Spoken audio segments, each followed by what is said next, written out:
അവസാനത്തെ ഒരു സീനുണ്ടല്ലോ മക്കളെ കണ്ടു നോക്കുന്നു. ആ കറക്റ്റ് ഭക്ഷണം കഴിക്കേണ്ട സമയം എഴുന്നേറ്റ് വന്നല്ല.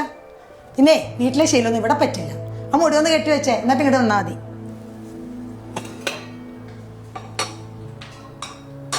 ഒരാൾക്കായിട്ട് ചായ ഉണ്ടാക്കേണ്ട ശീലം ഇവിടെ ഇല്ല. അങ്ങനെ വേണമെങ്കിൽ നേരത്തെ എഴുന്നേറ്റ് വരണം. അമ്മ എനിക്ക് വയറുവേദന ആയതുകൊണ്ടാ. ആ എന്നിട്ടാണ് ഇവിടെ വന്ന് നിൽക്കണേ. അവിടെ എങ്ങനെ പോയി ഇരിക്കും പെണ്ണേ.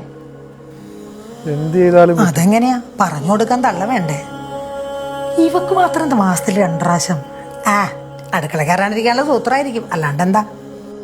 എടി എനിക്ക് അമ്മയുടെ സ്വഭാവം അറിയാന്നല്ലേ, കുറച്ചുകൂടെ അഡ്ജസ്റ്റ് ചെയ്യ്. നീ വിളിച്ചോണ്ട് വരുമ്പോ വലിയ ഡയലോഗ് ആയിരുന്നല്ലോ, എന്ത് പ്രശ്നം വന്നാലും ഒരുമിച്ച് ഫേസ് ചെയ്യാന്നൊക്കെ. ഇത് ഞാനിപ്പോ ഒറ്റയ്ക്ക്. എടി ഞാൻ ഇവിടെ അതിലും വലിയ പ്രശ്നങ്ങളില്. അല്ല നീ പറയുന്നിടത്തൊന്നും ഞാൻ നിന്നെ നിർബന്ധിച്ചുകൊണ്ട് കൊണ്ടുവന്നേന്ന്. അഖിലെ എന്നെ കൊണ്ട് പറ്റില്ല. പറ്റൂലേ, കളഞ്ഞിട്ട് പോടി. സപ്പോർട്ടായിട്ട് നിൽക്കേണ്ടവനാണ്.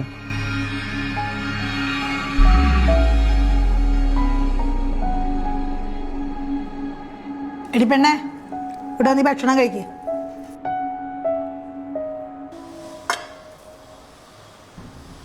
ആ മുഴുവനും കൂടി എടുത്താൽ ബാക്കിയുള്ളവർക്ക് കഴിക്കണ്ടേ? ഫോണിൽ ആരായിരുന്നു? അവനെ എന്നെ കൂടി തെറ്റിക്കാനാണ് ഉദ്ദേശം. അമ്മ ഞാൻ കൊറേ ക്ഷമിക്കുന്നത്.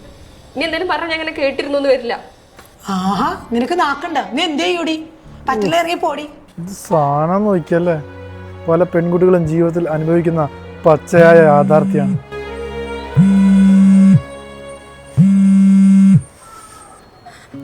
ഹലോ, എന്താണ് വിളിച്ചത്? നമ്മളെ വേണ്ടെന്ന് വെച്ചാൽ അവൻ്റെ കൂടെ പോയതല്ലേ? എന്നിട്ടിപ്പം എന്ത് പറ്റി? അവൻ നിന്റെ ഇട്ടിട്ട് പോയ ശേഷം അച്ഛനായിട്ട് കൊടുത്തു ഡയലോഗ് കേൾക്കണമെങ്കിലും. സോറി അച്ഛാ, എന്നെ കൊണ്ട് ഇവിടെ പറ്റണില്ല അച്ഛാ. മോളെ ഒരു നിമിഷം പോലും ഒന്ന് അവിടെ നിൽക്കണ്ട. എൻ്റെ വേണ്ട സാധനങ്ങൾക്ക് എടുത്തുകൊണ്ടേ ഇനി പോരും. അച്ഛനുണ്ട് ഇവിടെ. ഞാളോടത്തോളം കാലേ ഇന്ന് പൊന്നുപോലെ നോക്കിക്കോളാം. അതാണ് അച്ഛൻ. ഏത് പ്രതിസന്ധി ഘട്ടത്തിലും നമ്മളെ കൈവിടാതെ ചേർത്ത് പിടിക്കുന്ന ഒരാളുണ്ടെങ്കിൽ അത് നമ്മുടെ അച്ഛനായിരിക്കും.